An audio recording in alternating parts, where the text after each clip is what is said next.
तो आपको किसी ने भी पूछा कि देवी के 8 हाथ 18 हाथ होते कैसे, इसका जवाब आप दे सकते हो क्या? शिवलिंग की आपने पूजा की तो मतलब किसकी की?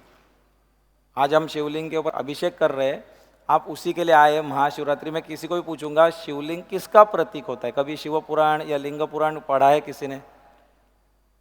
वो बाकी धर्मों के लोग पूछते हैं, अरे तुम क्या ऐसे शरीर के अवयवों की पूजा कर रहे हो, ऐसा ही पूछते हैं, ऐसे हंसते भी है। बोला कि अरे वो उतना ही नहीं है, वो उससे आगे भी कुछ है। फिर वो पूछते हैं कि ये निराकार है, निराकार का प्रतीक। तो प्रश्न है कि निराकार को आकार कैसे आ गया? कुछ आकार है ना उसको, निराकार को आकार कैसे आ गया? तो बोला अपने शास्त्र ही अपने लोगों को पता नहीं, इसलिए ऐसा है। एक होता है शिव का साकार रूप, जो जटाधारी सब होते हैं ना, सब गंगा आती है, उसको बोलते हैं साकार, वो प्रतीक है अपने सारे अपने ही खुद के शरीर का ही। तो ये जो शिवलिंग दिखता है, लिंग शरीर जिसको बोलते हैं, तो दो व्यक्ति अगर है, एक अच्छा एक बुरा, अक्सर पूछा गया है तो अच्छा कौन, तो मैं, ऐसे हर एक जन बोलते तो मतलब दूसरा वाला वो बुरा, चलो समझ लो कि दूसरा वो बुरा और एक अच्छा आप। तो पूरे जीवन भर आपने अच्छा काम किया, उसने बुरा काम किया, उसके बाद आप दोनों मर गए, चले गए, तो आपका शरीर भी यहाँ लेटा है, उसका भी शरीर लेटा है। मेरा प्रश्न है कि आपका शरीर अभी शुभ काम कर पाएगा क्या, उसका शरीर बुरा काम कर पाएगा क्या? उसका जवाब है नहीं। तो क्या ऐसी शक्ति थी जो दिख नहीं रही थी, जो मेरे द्वारा शुभ काम करा रही थी, उसके द्वारा कुछ अशुभ करा रही थी? कुछ तो एक अदृश्य चीज़ थी कि नहीं हमारे अंदर, बराबर है? नहीं तो मरने के बाद भी तो वही शरीर है, कान नाक हाथ पैर सब सेम था। तो जो कुछ तो था जीवात्मा, वो जीव, वो जो है वो दिखता नहीं है, दिख रहा था वो साकार चीज़। और जो निराकार जो भाग है, हिस्सा हमारे अंदर, उतना जो प्रतीकात्मक चीज़ है उसको शिवलिंग बोलते हैं। एंड जब टोटल पूरा निराकार जो पुरुषोत्तम करके जो बोला है, पुरुष और प्रकृति से परे, उसका नाम अपने शास्त्रों में अलिंग करके है।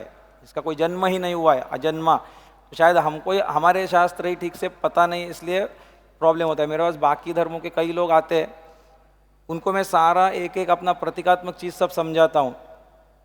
ये दुर्वा अर्पण किया मतलब 3, बिल्व पत्र अर्पण किया 3, ये 3 किया क्या तुमने? वो सत्व रज तम, ये 3 गुण जो है, ये तीनों गुणों से परे, हाँ, गुणत्रयातीतः, तीनों शरीर मेरे, ये फिजिकल शरीर जो स्थूल शरीर, सूक्ष्म शरीर मेरा मन, मेरे प्राण ऊर्जा वाला, और उसके बाद कारण शरीर, हाँ, जो मेरा विज्ञानमय कोश और आनंदमय कोश, इससे भी परे। तो ये तीनों का 3 मैंने अर्पण किया। 3 समय, मेरे 3 समय मतलब वर्तमान भूत भविष्य, ये तीनों से परे, कालातीत होना, जैसे हम अभी होंगे, कालातीत होना मतलब समय का, घड़ी का कोई संबंध नहीं। श्री कृष्ण ने गीता में बोला है, समय में जो कैप्चर अटक गए उनका पुनर्जन्म होगा, जो समय से आगे निकल गए, मतलब उसको कोई समय का चिंता नहीं। इसका मतलब ये नहीं कि समय पे कार्यक्रम शुरू करो ना करो, आपका हवाई जहाज पकड़ना टाइम पे ही है, छूट गया तो टेंशन नहीं आना चाहिए। शायद वो विमान क्रैश होने वाला होगा, या क्रैश उसका बेचारे का नहीं होने वाला होगा, तो आप वहाँ जाके कुछ तो तकलीफ होने वाली होगी। चलो हो भी गया तो कुछ लेसन होगा। ये आपका एरोप्लेन तो एरोड्रोम बंद नहीं होता, एयरपोर्ट।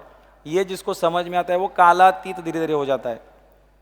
वैसे 3 त्रिसत्य से आगे जाना, तो भक्त भगवान भक्ति, ये 3 जब तक हमको लगते हैं, मैं वो भक्त, किसी का तो मैं पूजा करने वाला कर रहा हूँ मैं भक्ति, तो ऐसा 3 जब लगता है उसको त्रिसत्य बोलते हैं। The seer seen and seeing, knower known and knowing, प्रेमी प्रेमिका और प्रेम, ये जब तक 3 अलग लगता है तब तक पुनर्जन्म होगा।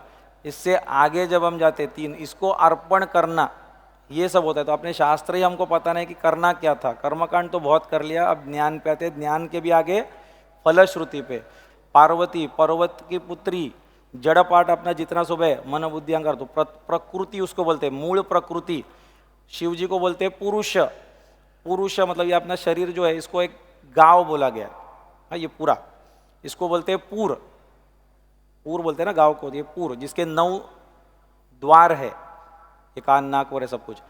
तो ऐसे पूर का अंदर सोने वाला या रहने वाला, पुरुषयते पुरुष, उसको बोलते हैं पुरुष।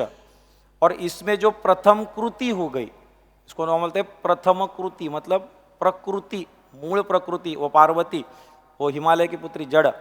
तो ऐसे भाषा में जब तक बोलोगे नहीं, एंड इसके बाद पहला कार्य जब मैंने किया कुछ सोचने का काम गणपति का था, गणों का अधिपति मैं तब बनूंगा जब मेरे पास विवेक बुद्धि होगी। तो ऐसे कारण वो कार्तिकेय जो है वो तुम्हारा जो शिव परिवार बोलते हैं वो सेनापति है, मतलब मेरा शरीर और मतलब 5 इंद्रिय सब और मन, उसको षडानंद बोलते हैं। शिव के 15 अर्थ निकलते हैं, एक सर्वव्याप्त करके आनंदमय अवस्था वाला, हाँ वो है अगर तो दिखा देना जल्दी। तो ऐसे शिव की भी साधना हम करने वाले, भगवान शिव का प्रतीकात्मक अर्थ दिखा देना फटाफट। भगवान शिव पुरुष और प्रकृति के संगम का प्रतीक है, जो अभी मैंने आपको बताया, इसलिए उसका शिवलिंग में भी वो पुरुष और स्त्री का लिंग और योनि का उसका प्रकृति सा प्रतीकात्मक होता है। आगे शिव शब्द 2 भागों से मिलकर बना है, शी और व। शी आपके भीतर निहित स्त्री तत्व का संकेत देता है और आपके शरीर के बाएं भाग में प्रतिनिधित्व करता है। आप कभी करके देखना, शी, इतना ही बोलना, क्या होता है देखो कहाँ पे उसका वाइब्रेशन आता है, सही जगह पे आना चाहिए। उसके बाद वह आपके भीतर निहित पुरुष तत्व का संकेत देता है, आपके शरीर के दाएं भाग का प्रतिनिधित्व करता है, वह, ऐसा बोल के देखना आप। उसके बाद शिवा मतलब पार्वती, और उसका मतलब में मोक्ष काफ़ी सब उसमें मतलब आता है, ठीक है। और आगे शिव शब्द ऑस्पिशियस मतलब ही मंगल कारक वगैरह, तो कल्याणप्रद, जो आपका कल्याण करता है। और आपको बहुत सारे डेफिनेशंस आपको दिखेंगे। इन गुड हेल्थ दिखाए, second meaning in good health मतलब स्वस्थ, स्व में स्थापित होना, उसको भी शिव बोले, उसके काफ़ी अर्थ है। लाखों लोगों में आमूलाग्र परिवर्तन लाने वाले इस अमूल्य ज्ञान को सुनने के लिए अंतर्योग के YouTube चैनल को जरूर सब्सक्राइब करें और बेल आइकन दबाएं। जीवन परिवर्तन करने वाले ज्ञान सत्र और शक्तिशाली साधनाओं का लाभ लेने के लिए अंतर्योग के लर्निंग पोर्टल को अवश्य भेंट दें। चलिए हम सब ज्ञान के महासागर, क्रांतिकारी महानायक आचार्य उपेंद्र जी के साथ मिलकर अपने भारतवर्ष को एक स्वस्थ, समृद्ध और आध्यात्मिक राष्ट्र बनाते हैं। जय हिंद।